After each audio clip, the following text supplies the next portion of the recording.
ہماری کل کی نشست کے بعض موضوعات سے متعلق ہے، اور دوسرا حصہ اسلامی بینکاری کے ضمن میں جو ممکنہ اساسات ہیں ان کی توضیح اور تفصیل پر مشتمل ہے۔ کل کی جو گفتگو یہاں پر ہوئی، آخری گفتگو میں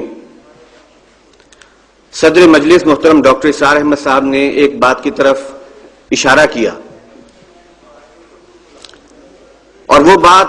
اصلاً جو رودات بیان کی تھی جناب جسٹس وجیہ الدین احمد صاحب نے، کہ کس طریقے سے ایک جنگ لڑی گئی قانونی سطح پر، ادارتی سطح پر، اور بہت محنتیں ہوئیں، بہت سا کام جو ہے وہ کیا گیا، معاملات آگے بڑھے، لیکن چونکہ اس ضمن میں ارباب حل وقت کا ارادہ اور نیت درست نہیں تھی، یا اسے اگر میں یوں کہوں کہ وہ اس بات کی، اس معاملے کی نزاکت سے پوری طرح آگاہ نہیں تھے، اس لیے بالآخر کیا ہوا کہ وہ تمام 20-30 سال کی محنت اور جد و جہد کو بالآخر ایک ہی گویا فیصلے کے ذریعے سے زمین تک پہنچا دیا گیا۔ اس بات پر صدر مجلس نے ایک کمنٹ کیا تھا، اور وہ کمنٹ جو ہے وہ نوٹ کرنے کے قابل ہے۔ کمنٹ یہ ہے کہ حقیقی اور واقعی تبدیلی ایک اسلامی انقلاب، ہمگیر اسلامی انقلاب کے بغیر ممکن نہیں۔ اگر ہم چاہتے ہیں، ہم سمجھتے ہیں کہ اس ملک میں اسلام کا نظام رائج ہو، اسلامی شریعت جو ہے وہ بالادست ہو، تو اس کے لیے لازم ہے کہ ایک انقلاب کی تیاری کی جائے۔ دیکھیے، یہ بات جب ہمارے سامنے آتی ہے اور انقلاب کی ایک دعوت اور ایک کال پیش کی جاتی ہے، تو جہاں بہت سے لوگ جو نزاکتوں کو پہچانتے ہیں وہ فوری طور پر بڑھ کے اس بات کو قبول کرتے ہیں، انہیں بات اپیل کرتی ہے کہ ہاں جس طرح کی کوششیں کی گئی ہیں اس کے بعد بھی اگر حالات یہ ہیں، معاملات یہ ہیں، تو واقعتاً اس کے بغیر چارہ نہیں۔ وہیں کچھ اور لوگ ہیں جو اس کے ضمن میں کچھ سوالات کرتے ہیں، اشکالات پیش کرتے ہیں، ثابت کرنے کی کوشش کرتے ہیں کہ آپ کے اس کام میں، آپ کی اس پیغام میں کچھ تضاد ہے، تصادم ہے۔ مثلا کچھ اعتراضات جو وہ پیش کرتے ہیں، ایک اعتراض عام طور پر جو ہے وہ کیا جاتا ہے، اور مجھ سے بھی لوگ کہتے ہیں کہ ٹھیک ہے، بات مانتے ہیں، انقلاب جو ہے وہ حل ہے، لیکن وہ انقلاب ہے کہاں، اس کے آثار کہاں ہیں، اس کے لیے وہ محنت اور جد و جہد کہاں ہے، نظر نہیں آ رہی۔ اور اگر وہ انقلاب کوئی ایسا ہے، اس کی جزیات کیا ہیں، کیا معاملات جو ہیں وہ اس وقت آج سے فرق ہوں گے، کس انداز سے بات جو ہے وہ چل رہی ہوگی، یہ ایک بہت ہی سوال ہے جو کہ لوگ باقاعدہ ایک جینوئن سوال کے طور پر پیش کرتے ہیں۔ دوسرا سوال یا دوسرا اشکال جو سامنے لایا جاتا ہے وہ یہ ہے کہ ہمارے پاس کتاب اللہ موجود ہے، ہمارے پاس سنت رسول صلی اللہ علیہ وسلم ریکارڈڈ شکل میں موجود ہے، اس میں جو اگر کوئی غلط چیزوں کی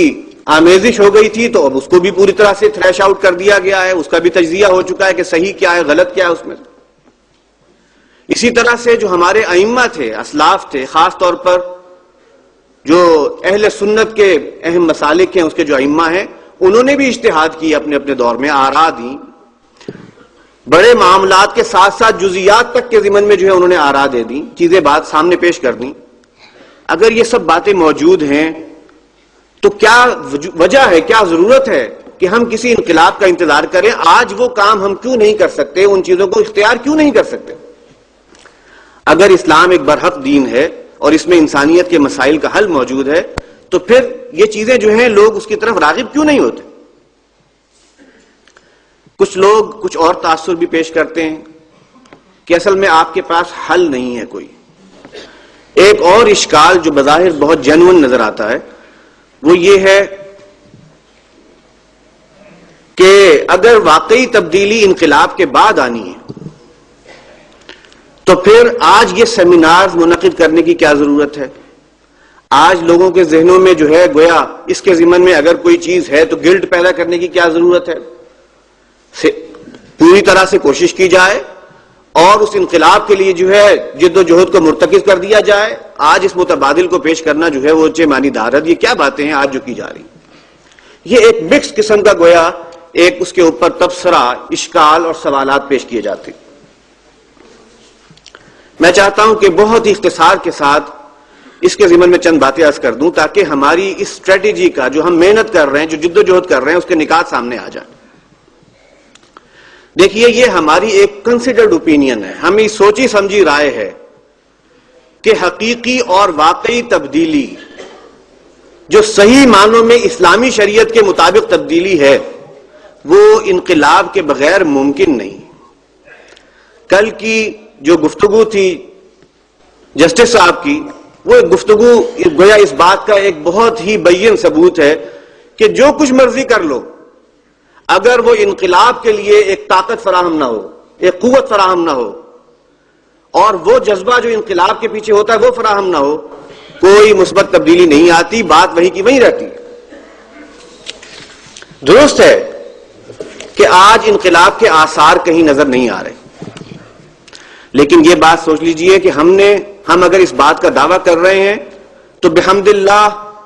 اس انقلاب کے لیے اپنی جد و جہد کو جاری رکھتے ہوئے کر رہے ہیں. اسے ہم اپنا دینی فریضہ سمجھتے ہوئے کر رہے ہیں، اور اسے ختم نبوت اور تکمیل رسالت کا ایک تقاضا سمجھتے ہوئے کر رہے ہیں. لہذا وہ کام، وہ جد و جہد ہماری جاری ہے. ہاں، اس کے ساتھ یہ چیزیں جو ہیں وہ کیوں کی جاتی ہیں، اس کی وجوہات ہیں. دیکھیے، انقلاب کے بعد ہم کون سا نظام قائم کریں گے، یہ نہیں ہے کہ وہ کوئی بہت ہی اجنبی نظام ہوگا، کوئی ایسا جو ہے نظام ہوگا جس میں کوئی معصیت نہیں ہوگی، کوئی جرم نہیں ہوگا، یا یہ ہے کہ بالکل ہم آج سے جو ہے پہیے کو پیچھے لوٹا دیں گے سارے سلسلے کو، اور آج سے 1400 سال پہلے کا کوئی نظام جو ہے ایسا جس میں کہ آج کی جو ڈیولپمنٹس ہیں وہ نہیں ہوں گی. ایسے کسی نظام کی ہم بات نہیں کر رہے. ہم وہی قرآن و سنت کا نظام جو موجود ہے، اور وہی ائمہ جو ہمارے گزرے ہیں اور انہوں نے جو اجتہاد کیے ہیں اور جو گویا ہمارے سامنے حل پیش کیے ہیں مسائل کے، انہی باتوں کو گویا انقلاب کے بعد انہی چیزوں کو جو ہے ہم انفورس کرنا چاہیں گے، جو کہ آج عملاً ممکن نہیں ہے. بہت ہی مختصر ایسی باتیں ہوں گی یا چند باتیں ایسی ہوں گی جس میں آپ یہ کہہ سکتے ہیں کہ ایک ایسا اجتہاد کرنا پڑے کہ جو بالکل نئے سرے سے ہو، جس میں پہلے سے کوئی بات کہیں سنی نہ گئی ہو. میں سوچ رہا تھا کہ کون سے معاملات ہو سکتے ہیں معاشیات کے ضمن میں کہ جن پر ایسا اجتہاد کرنے کی ضرورت پیش آئے جو اس سے پہلے نہ ہو. مثال کے طور پر ایک بات ذہن میں آئی، ایک صورت ذہن میں آئی کہ پیپر کرنسی ہے، الیکٹرانک منی ہے، یہ ایک نئی صورت نظر آتی ہے، اور اس کے بارے میں گویا ہم کہہ سکتے ہیں کہ بالکل جو دور تھا، ابتدائی دور تھا اسلام کا، اس میں کوئی خاص اس طرح کی چیز رائج نہیں تھی. سونے اور چاندی کے سکے تھے اور ان کے ساتھ جو ہے مسائل بتا دیے گئے، احکام الربا دے دیے گئے. سونے اور چاندی کے سکوں کو ختم نہیں کیا گیا، لیکن ان احکام کے مطابق جو ہے وہ ان کو پابند کر دیا گیا، ان کے لین دین کو پابند کر دیا گیا. لیکن پیپر کرنسی نہیں تھی. پیپر کرنسی آج ہے. تو کیا یہ کوئی نئی صورتحال ہے؟ بالکل.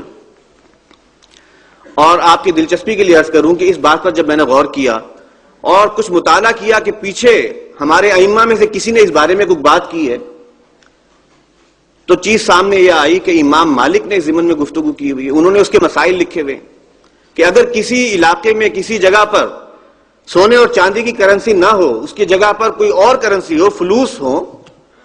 کوئی چمڑا ہو، اسے کرنسی کے طور پر استعمال کیا جا رہا ہے، کوئی درخت کی چھال ہو اور اسے جو ہے کرنسی کے طور پر استعمال کیا جا رہا ہے، تو اس صورت میں جو ہے احکام الربا کیسے چلیں گے اور لین دین کیسے ہوگا؟ اور واقعہ یہ ہے کہ کئی معاملات میں انہوں نے اس کا جو ہے حق ادا کر دیا، اور ان چیزوں کو، ان اجتہادات کو استعمال کرتے ہوئے آج پیپر کرنسی کے بارے میں کوئی حکم دینا مشکل کام نہیں ہے. بہت ہی کوئی خاص معاملہ ہوگا جس پر کوئی نئی رائے لانی پڑے. لیکن یہ ہے کہ جس طریقے سے انہوں نے اس کے اوپر بحث کی ہے اور ابن قدامہ نے بحث کی ہے، اس سے تو اندازہ یہ ہوتا ہے کہ انہوں نے پوری طرح سے فورسی کر لیا تھا کہ کیا معاملہ ہوگا اگر اس قسم کی کوئی کرنسی رائج ہوگی. انقلاب کی صورت میں جو فوائد حاصل ہوں گے وہ کیا ہیں؟ دیکھیے، انقلاب، اسلامی انقلاب کا مطلب ہے ایسے حالات کہ جس میں شریعت کی مکمل بالادستی ہو،